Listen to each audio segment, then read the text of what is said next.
नमस्कार आप सभी को।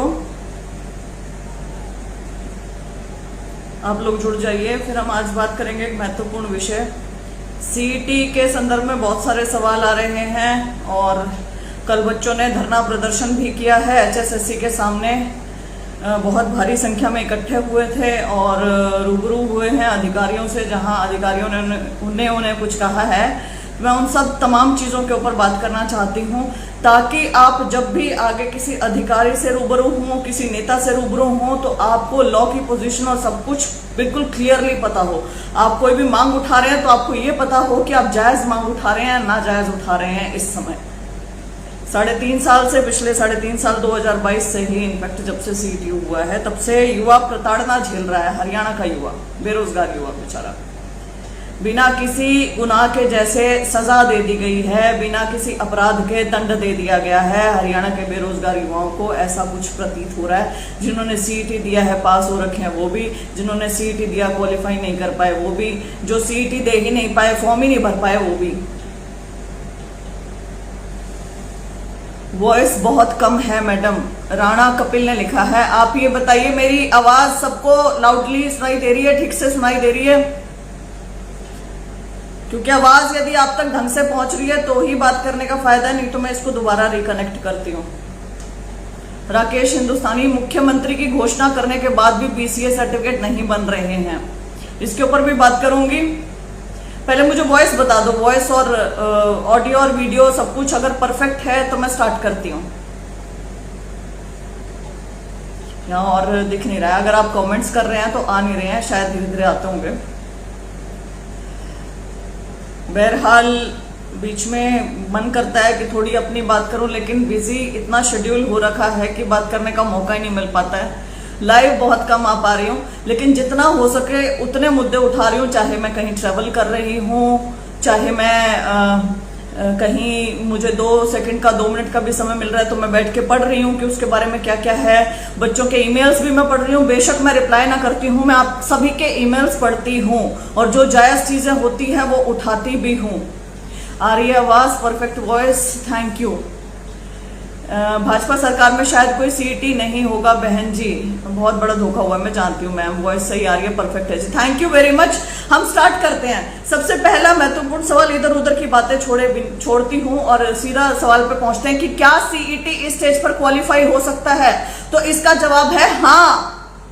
ध्यान से सुनिए, चाहे कोई भी शिक्षाविद, चाहे कोई भी वकील, चाहे कोई भी अपने आप को जो इंटेलिजेंट कहता हो, समझदार कहता हो, वो ये कह रहा हो कि इस स्टेज पे सीईटी क्वालिफाई नहीं हो सकता, तो मैं उन सबको चैलेंज करती हूँ कि अभी मेरे सामने आके बैठे और मैं अभी प्रूव करती हूँ कि सीईटी स्टेज पर भी क्वालिफाई हो सकता है। कल कुछ बच्चे गए हैं एचएसएससी के सामने, जहां अधिकारियों से उनकी मुलाकात हुई और अधिकारियों ने उन्हें कहा कि आप कोई भी लीगल हमें रास्ता बता दीजिए जिसके माध्यम से हम सीईटी क्वालिफाई कर पाए तो हम वो करेंगे, ये कहा है। लेकिन बच्चों के पास इसका कोई जवाब नहीं था और बच्चों की गलती भी नहीं है, क्योंकि जवाब अधिकारियों के पास है, सरकार के पास है, वो जानते हैं, लेकिन जानबूझ के पूछते हैं ताकि ये मांग ही ना उठे, ये मांग खत्म हो जाए अपने इनिशियल स्टेज पर ही। मैं इस पर आऊंगी, लेकिन थोड़ी सी हिस्ट्री जरूर बताना चाहूंगी। क्या पता कुछ नए लोग जुड़े हों जो देख रहे हों। मामला कुछ इस प्रकार है, सीईटी ये लेकर आए और जब ये लेकर आए इन्होंने 4 गुना की शर्त रख दी कि अगली स्टेज पर, ग्रुप सी के लिए अगले स्टेज पर जाने के लिए 4 गुना अभ्यर्थी चाहिए होंगे। अब उनके लिए जो टॉप 4 गुना है वो ही पास, तो सीईटी का कुछ परसेंटेज था, अब जो टॉप के 4 गुना होंगे वो ही आगे अप्लाई कर पाएंगे, कुछ ऐसी शर्त थी। इस शर्त के खिलाफ ये सीईटी का एग्जाम देने से पहले ही केस फाइल हो गया था। बहुत सारे बच्चों ने आवाज उठाई थी और आंदोलन, प्रदर्शन, धरने सब हो गए थे। एग्जाम होने के बाद भी सेम चीज चलती रही। कोर्ट केसेस बहुत सारे हुए और लॉ की पोजीशन कुछ और होती है बच्चों, लेकिन सरकार की पोजीशन कुछ और होती है। अब मैं यहाँ पर क्लियरली आपको बताती हूँ कि सीईटी क्वालिफाई कैसे हो सकता है। लीगली केस करके हाई कोर्ट में जाके सीईटी क्वालिफाई नहीं होगा, लेकिन हाँ यदि सरकार चाहेगी तो पॉलिसी में इस स्टेज पर अमेंडमेंट करके संशोधन करके वो दूसरी स्टेज जो अब फॉर्म भर रहे हैं उसे री एडवर्टाइज कर सकती है और फॉर्म नए भरवा सकती है। ये पॉसिबल है, 100% पॉसिबल है। ये कोर्ट के माध्यम से नहीं होगा। ये जिसने भी सरकार में पॉलिसी बनाई है वो पॉलिसी में किसी भी स्टेज पर अमेंडमेंट कर सकते हैं, क्योंकि अभी दूसरी प्रक्रिया का पेपर नहीं हुआ है, केवल एडवर्टाइजमेंट की स्टेज पर है। तो दूसरी प्रक्रिया में ये चेंज कर सकते हैं और री एडवर्टाइज कर सकते हैं इस एप्लीकेशन फॉर्म को, इस दूसरी वाली जो पोस्ट है उसको, और यहां पे उसे क्वालिफाई कर सकते हैं। ये 100% पॉसिबल है, इसमें कोई भी दिक्कत नहीं है। इसमें एक ही दिक्कत आती है, वो है कि क्या सरकार करना चाहती है, क्या सरकार की मंशा है, क्या सरकार की इच्छा शक्ति है कि वो क्वालिफाई करे। तो आज के बाद यदि कोई अधिकारी आपसे ये सवाल करे कि सीईटी क्वालिफाई कैसे होगा, तो ये कहना सरकार कर सकती है अपनी पॉलिसी में अमेंडमेंट करके। जब तक दूसरा पेपर नहीं हो जाता है तब तक इनके पास ये इतनी विंडो है जहां ये इसको क्वालिफाई कर सकते हैं। आप के पास ये जवाब है, और इसका आप किसी भी वकील के पास चल जाएं, किसी भी कानूनविद के पास चले जाएं, जिसको कानून की थोड़ी बहुत भी जानकारी होगी, वो इसको सही बता देगा। ठीक, सरकार कर सकती है, हम कोर्ट में जाके नहीं करवा सकते हैं, वो स्टेज चली गई है। ठीक है, ये बात सबको क्लियर है? क्लियर है तो मैं अगले पॉइंट पे बढ़ती हूं, वरना मैं इसको एक्सप्लेन करती हूं। सरकार इसे कर सकती है, ये क्लैरिटी है आप सबको, ये क्लैरिटी रखनी है आप सबको। आपसे कोई भी सवाल करे आप बोल सकते हैं। तो अब आप ये चीज जानते हैं कि सरकार ही इसे जानबूझकर नहीं कर रही है। यदि इनकी करने की मंशा होती तो ये शुरुआत में ही कर देते, शुरुआत में कर देते तो बहुत अच्छा रहता। ये जो इतना खिचड़ी पकी है इसकी, जो ये इतना बुरे हाल हुए हैं सब पेपरों के, और जो इतना बच्चों के इन्होंने बुरे हाल करे हैं, वो नहीं होता। अगर ये पहले ही सीईटी क्वालिफाई कर देते तो रिजल्ट भी अच्छे से बना पाते। अब ये कह रहे हैं कि पोस्ट का 4 गुना बुलाएंगे। 56 और 57 में कितनी सारी पोस्टें हैं, और अलग अलग पोस्टों के लिए अलग अलग कट ऑफ भी निकलेगी, आप ये चीज जानते हो। क्या इनमें इतनी स्किल्स हैं? ये मेरा सवाल है। ये सवाल इसलिए है क्योंकि इनका इतिहास हमें बताता है कि इन्हें ढंग से रोल नंबर तक नहीं देने आते, एडमिट कार्ड तक नहीं देने आते। तो क्या ये 4 गुना बच्चे भी ढंग से छांट लेंगे अलग अलग पोस्टों के लिए? क्या ऐसा पॉसिबल है? कर पाएंगे? मुझे डाउट है इनके ऊपर। डाउट क्या है, मैं पूरा यकीन से कहती हूँ कि नहीं कर सकते। पेपर होने से एक दिन पहले तक तो ये बच्चों से रोल नंबर पूछ पूछ के उनके एडमिट कार्ड उन्हें बांट रहे थे रात को 11 बजे तक, और अगले दिन बच्चों का पेपर था। आप सब ये चीज जानते हो, आप सब साक्षी हो इस चीज के, गवाह हो इस चीज के। ठीक, तो ये जो 4-4 गुना इसमें निकालेंगे, उसमें मैं 99.99 नहीं 100% कंफर्म हूं कि ये गलतियां करेंगे। और हम किस किस का जाके क्या क्या देख पाएंगे। यदि सीईटी क्वालिफाई होता तो ये सब चीजें नहीं होती, तो सब बच्चे सब पेपर में बैठ पाते, कोई दिक्कत ही नहीं थी कहीं पे, इतनी सी भी दिक्कत नहीं थी। ये अब भी दिक्कत कर रहे हैं, जानबूझ के दिक्कत बना रहे हैं इसके अंदर। क्यों? क्योंकि 3-3.5 महीने रह गए अगले हरियाणा विधानसभा चुनाव के। यदि भर्तियां नहीं करी तो मारे गए। क्यों? जब एमपी के चुनाव में 10 सीटें की 10 सीटें जीत गए थे, तब भी कांग्रेस 31 सीट जीत गई थी विधानसभा वाले चुनाव में। अब तो 5 हार गए हैं, अब क्या होगा? सारा खेल चुनाव का है, और मैं इस चीज से सख्त नफरत करती हूँ। हालांकि मैं अब कांग्रेस पर्सन हो गई हूं, मैंने कांग्रेस ज्वाइन कर लिया, लेकिन मैं राजनीतिकरण हर एक चीज का बहुत ज्यादा मैं इसको डिसलाइक करती हूँ, बहुत बुरा। आप यदि 5 साल लगातार नौकरियां देते रहते तो ऐसी नौबत नहीं आती। आप यदि सीईटी क्वालिफाई कर देते तो ये नौबत नहीं आती। आप बच्चों की सुन लेते तो ये नौबत नहीं आती। आपने बच्चों का बेड़ा गर्क करके रख दिया। ना केवल वो जो नौकरियों पे हैं, पहली सरकार है, जो नौकरियों पे बच्चे हैं उनको वही नौकरी रखने के लिए दोबारा से पेपर देना पड़ेगा। बच्चे बार बार पेपर दे रहे हैं, 4 गुना में आने के लिए कोशिश कर रहे हैं। क्वालिफाई जो नहीं कर पाए, कोई भी कारण हो सकता है, उस दिन बेचारे पेपर ना दे जाने पाए हो, बीमार हो, घर में कोई अनहोनी घटना घट गई हो, एक्सीडेंट हो गया हो, कुछ भी हो सकता है। तो एक पेपर ना देने की सजा पूरे सारे पेपरों में वो बच्चा नहीं बैठ पाएगा। तो ये कितनी बड़ी बात है। एक तो ये, और दूसरी, जो बच्चे 2022 से 12वीं पास कर चुके हैं, ग्रेजुएशन कर चुके हैं, सारी क्वालिफिकेशन ले चुके हैं, उन बच्चों को फॉर्म तक भरने का अधिकार नहीं। उनसे फॉर्म तक भरने का अधिकार छीन लिया। योग्यता है, सब कुछ है, लेकिन बच्चे पेपर में नहीं बैठ सकते।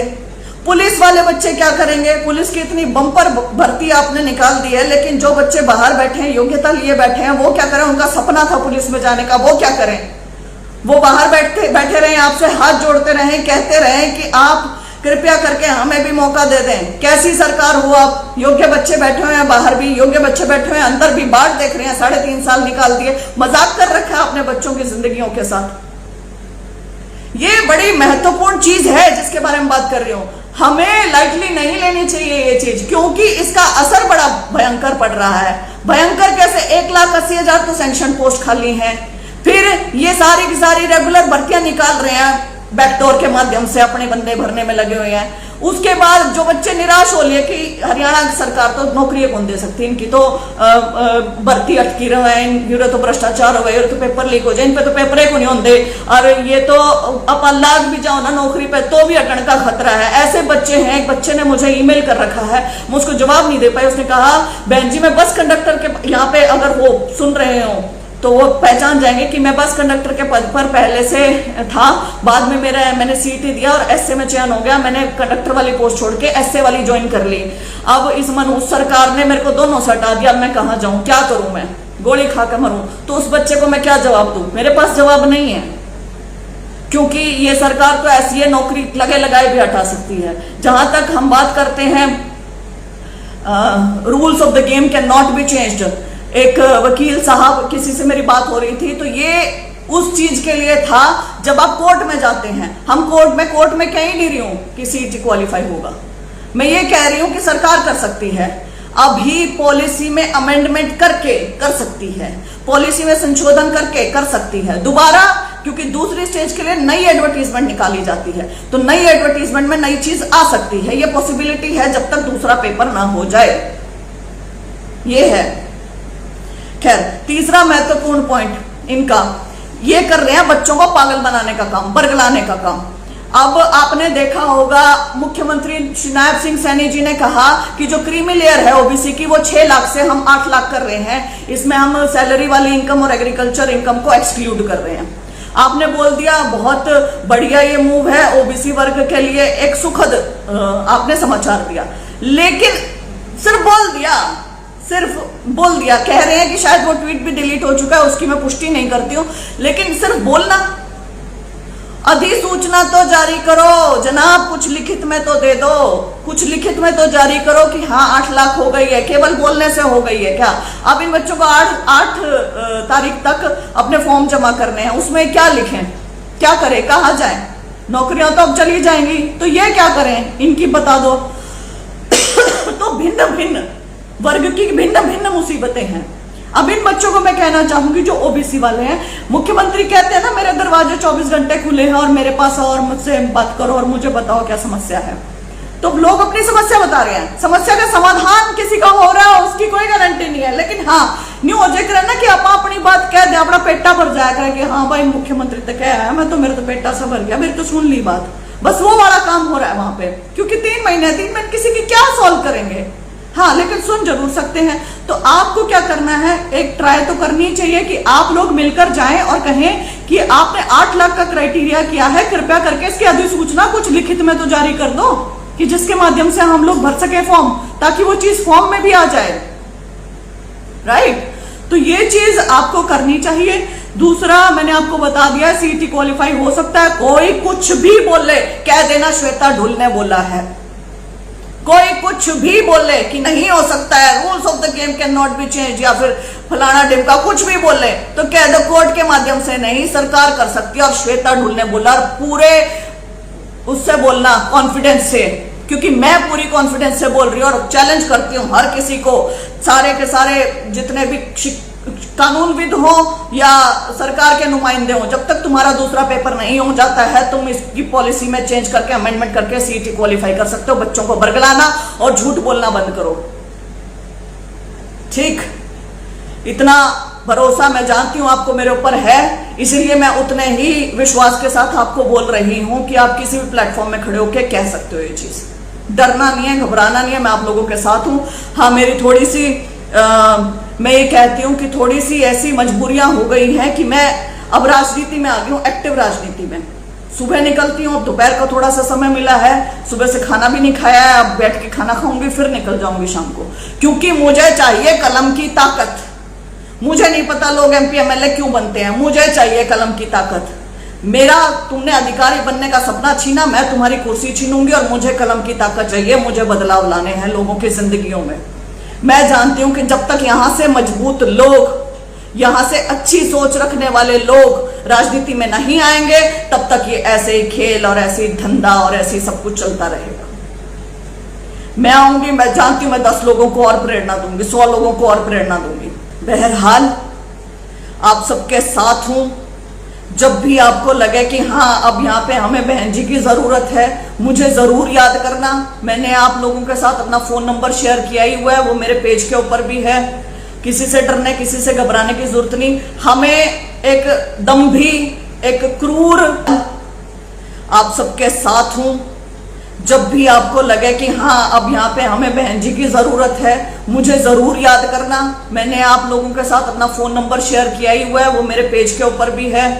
किसी से डरने, किसी से घबराने की जरूरत नहीं। हमें एक दंभी, एक क्रूर, एक जिद्दी, एक हठी, एक हठधर्मिता वाली, पूरा हठ रखने वाली सरकार मिल गई है, जो हमारी सुनी नहीं रही है, जो बहरे होने का नाटक कर रही है। लेकिन इसका अर्थ ये नहीं है कि हम बोलना बंद कर दें। ठीक, हमें बोलना ही पड़ेगा। गलत हो रहा है, गलत के खिलाफ आवाज उठानी ही पड़ेगी। जिन लोगों को नहीं पता है वो लोग कृपया करके लोगों को बरगलाएं ना। जिनको ये लगता है सीटी क्वालिफाई नहीं हो सकता है, तो उनको मैं कह रही हूं बरगलाने की जरूरत नहीं है, हो सकता है। एक दूसरे का साथ दो, सहारा बनो। जो ऑलरेडी सिलेक्ट हो रखे हैं वो, मैं जानती हूं आप नहीं चाहते हो कि दूसरा सीटी हो या क्वालिफाई हो या कुछ भी हो इस स्टेज के ऊपर, और ये वाली भर्ती पूरी होनी चाहिए। आपकी बात भी सही है, लेकिन मैं आपको ये कहती हूँ यदि यहाँ पे लिखा है तो आपकी कोई छीन नहीं सकता। चाहे 10 बच्चे पेपर में बैठे, चाहे 10,000 बैठे। हमेशा वो कहना जो बात सच हो, हमेशा, क्योंकि जो सच्चा इंसान होता है, जो सच्चे मन से, सच्चे दिल से चलता है, परमात्मा भी उसकी मदद करता है। सच बोलते चलना, तुम्हारा सब कुछ परमात्मा अपने आप देख लेगा। परमात्मा का काम है आगे अपना काम, लेकिन पूरे ईमानदारी के साथ करना। खैर, हम लोग तो बोलते रहेंगे, लेकिन मुझे इस सरकार का पता भी है कि ये ढीठ सरकार है। इन्होंने सिर्फ और सिर्फ बरगलाना है। इन्होंने झूठ के पुलिंदे शुरू कर दिए हैं। इन्होंने क्या कहते हैं, बड़ी बड़ी बढ़िया बढ़िया स्कीमें बोलने में तो स्टार्ट कर दी, लिखित में दे नहीं रहे। कहती हूँ ना मैं इनको बार बार, कथनी और करनी में फर्क। काम करने का नाटक शुरू कर दिया है, काम करने का नाटक शुरू कर दिया है। तो वो नाटक इनका चल रहा है, बदस्तूर ये चलेगा अगले 3-3.5 महीने। लेकिन असल में धरातल पे क्या होता है वो हमने देखना है। हम युवा हैं, हमारे हाथों में देश का, प्रदेश का भविष्य है। हम भविष्य बदल सकते हैं। हमें अपने ऊपर इतना कॉन्फिडेंस, इतना हौसला रखना है। कोई भी हमें कभी भी कोई भी चीज प्लेट में सजा के नहीं देगा। कोई भी हमें लाके ऐसे नहीं देगा कि ले बेटा ये तेरी नौकरी, ले बेटे ये तेरी रोटी, ले बेटी ये तेरा मकान, ले बेटी, नहीं देगा। संघर्ष करना पड़ेगा उसके लिए। संघर्ष के लिए तैयार रहो, सच बोलने के लिए तैयार रहो, सच्ची राह पे चलने के लिए तैयार रहो, जिम्मेदारी उठाओ, ना केवल अपने खुद की, अपने रोजगार की, अपने घर की, बल्कि अपने प्रदेश की और अपने देश के भी। बहुत बहुत धन्यवाद। सब लोग अपना ध्यान रखो।